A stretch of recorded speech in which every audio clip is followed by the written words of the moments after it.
Have you ever said something in Japanese and suddenly the air got weird? You didn't say anything wrong, but something felt off. In this video, I'll explain one of the most important unspoken rules in Japan, 空気を読む, reading the air. And by the end, you'll know how to avoid awkward moments and correct better with locals, even without saying much.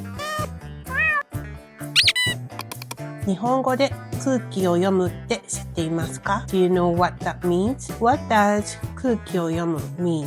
It literally means to read the air, but it doesn't mean reading the weather.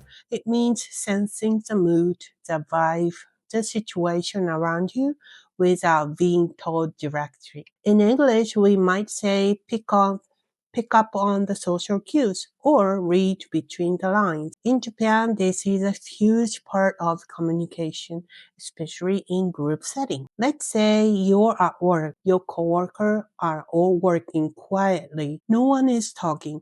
You walk in and say, "Hey, what's up, everyone?" Awkward silence. You didn't do anything wrong, but you didn't read the air. Maybe someone just got scolded, or they are under deadline pressure. The air in the room was serious and your energy didn't match. In Japan, being in harmony with the situation is important. That's what reading the air really means. Japanese people often won't say no directly. Instead of they might say, ちょっと難しいかも. It might be a little difficult. 考えておきます. I'll think about it, or they'll just smile and nod without really agreeing. That's because saying no directly can feel too strong. So instead, the listener is expected to read the air. Don't take this personally. It's not about you most of the time. It's about keeping harmony and avoiding conflicts. So, how you start reading the air better? Look at the body language. Pay attention to what's not being said. Watch how other people respond before you speak. And when in doubt, stay soft, then ask. Examples.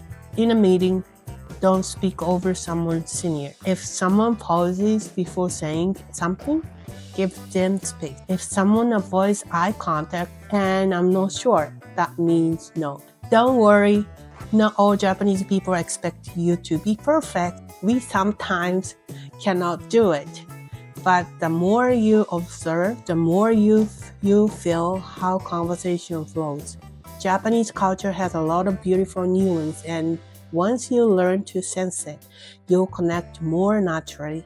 少しずつでいいので離れするのが一番かな. Start small. You don't have to speak a lot. Just notice, listen, and build your awareness. If this helped you understand Japanese communication better, leave a comment saying, I want to read the air. Don't forget and like and subscribe. More videos coming to you to help speak Japanese naturally. 見てくれてありがとう。またね。See you in the next video.